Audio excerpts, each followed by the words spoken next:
ಬಂಧುಗಳೇ ನಮಸ್ಕಾರ.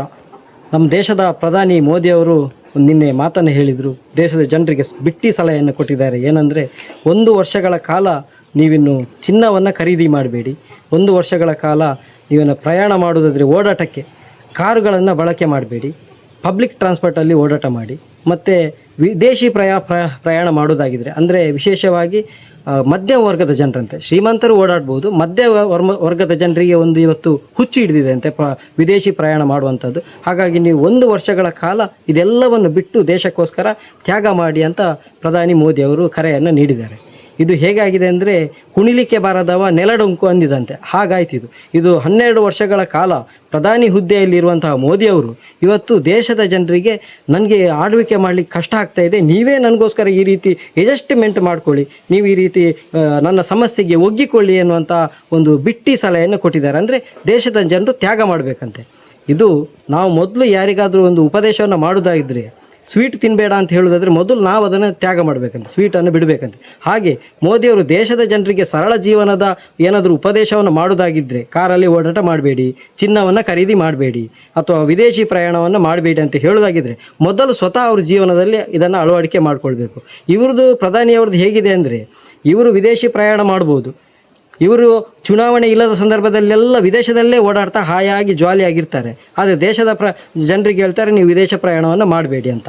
ಮತ್ತು ಇವರ ಹೆಂಗು ಪುಂಗ್ಲಿ ಅಂತ ಅವರು ಚಕ್ರವರ್ತಿ ಸೂಲಿಬೆಲೆ ಅಂತ ಹೆಂಗು ಪುಂಗ್ಲಿಗಳು ಮೋದಿ ಪ್ರಧಾನಿ ಆಗೋಕ್ಕಿಂತ ಮುಂಚೆ ಒಂದು ಭಾಷಣವನ್ನು ಮಾಡ್ತಾಯಿದ್ರು. ತುಂಬ ಫೇಮಸ್ ಆಗಿದೆ ಅದು ಭಾಷಣ. ಏನಂದರೆ ಮೋದಿಯವರು ಏನಾದರೂ ದೇಶದ ಪ್ರಧಾನಿ ಆದರೆ ಇಡೀ ದೇಶದ ರಸ್ತೆಗಳಿಗೆಲ್ಲ ಚಿನ್ನದ ಲೇಪನವನ್ನು ಮಾಡ್ತೀವಿ, ಚಿನ್ನದ ರಸ್ತೆಯನ್ನು ಮಾಡ್ತೇವೆ ಅಂತ. ಆದರೆ ಇವತ್ತು ಎಂತಹ ದುರಂತ ಬಂದಿದೆ ಅಂದರೆ ಸ್ವತಃ ಮೋದಿಯವರೇ ಬಂದು ದಯವಿಟ್ಟು ಜನರೇ ನೀವು ಚಿನ್ನವನ್ನು ಖರೀದಿ ಮಾಡಬೇಡಿ ಎಂದು ವಿನಂತಿ ಮಾಡುವಂತಹ ಪರಿಸ್ಥಿತಿ ಈ ದೇಶದಲ್ಲಿ ಬಂದಿದೆ. ಈ ಪ್ರಧಾನಿ ಮೋದಿಯವರಿಗೆ ನಾವು ಒಂದು ವಿಚಾರವನ್ನು ನೆನಪಿಸಬೇಕು.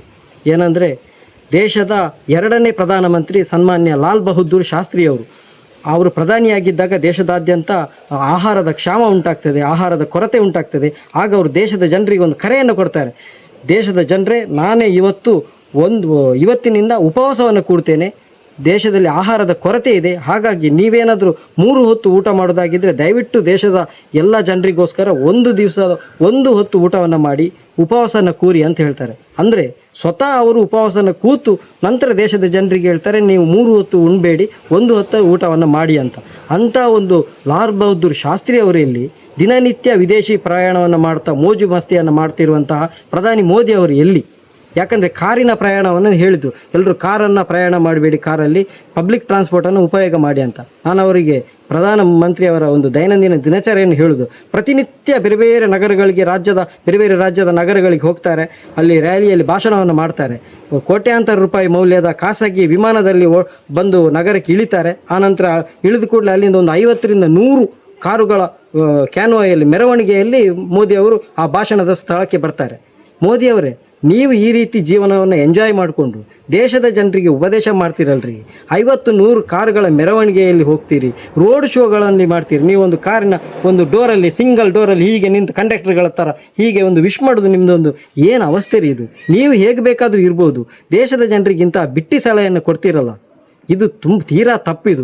ನಿಮಗೆ ಆಳ್ವಿಕೆ ಮಾಡಲಿಕ್ಕೆ ಗೊತ್ತಿಲ್ಲ ಅಂತಾದರೆ ರಾಜೀನಾಮೆಯನ್ನು ಕೊಟ್ಟು ಮನೆಗೆ ಹೋಗಿ. 12 ವರ್ಷಗಳಿಂದ ನೀವು ದೇಶವನ್ನು ದುಸ್ಥಿತಿಗೆ ತಂದು ನಿಲ್ಲಿಸಿದ್ದೀರಿ. ಹಾಗಾಗಿ ಇನ್ನು ಮುಂದೆ ಕೂಡ ನೀವು ಮುಂದುವರಿಯುವುದು ಸರಿಯಲ್ಲ. ನಿಮಗೆ ಆಳ್ವಿಕೆ ಮಾಡಲಿಕ್ಕೆ ಖಂಡಿತ ಬರೋದಿಲ್ಲ. ನೀವು ದೇಶದ ಜನರಿಗೆ ಇವತ್ತು ಚಿನ್ನ ಖರೀದಿ ಮಾಡಬೇಡಿ ಅಂತ ಹೇಳಿದಿರಿ, ನಾಳೆ ಮತ್ತೊಂದನ್ನು ಹೇಳ್ತೀರಿ ಊಟವನ್ನೇ ಮಾಡಬೇಡಿ, ಮತ್ತು ನೀವು ಬದುಕುದೇ ಬೇಡ ಅಂತ ಹೇಳ್ತೀರಿ. ಅಂಥ ಪರಿಸ್ಥಿತಿಯನ್ನು ನೀವು ಖಂಡಿತ ನಿಮ್ಮಿಂದ ನಾವು ಯಾರು ಕೂಡ ಈ ದೇಶದ ಜನ ನಿರೀಕ್ಷೆ ಮಾಡಿಲ್ಲ. ಹಾಗಾಗಿ ನಿಮಗೆ ಈ ಆಳ್ವಿಕೆ ಮಾಡಲಿಲ್ಲದ್ರೆ ನೀವು ರಾಜೀನಾಮೆ ಕೊಟ್ಟು ಮನೆಗೆ ಹೋಗಿ ಎನ್ನುವ ವಿನಂತಿಯೊಂದಿಗೆ ಧನ್ಯವಾದಗಳು.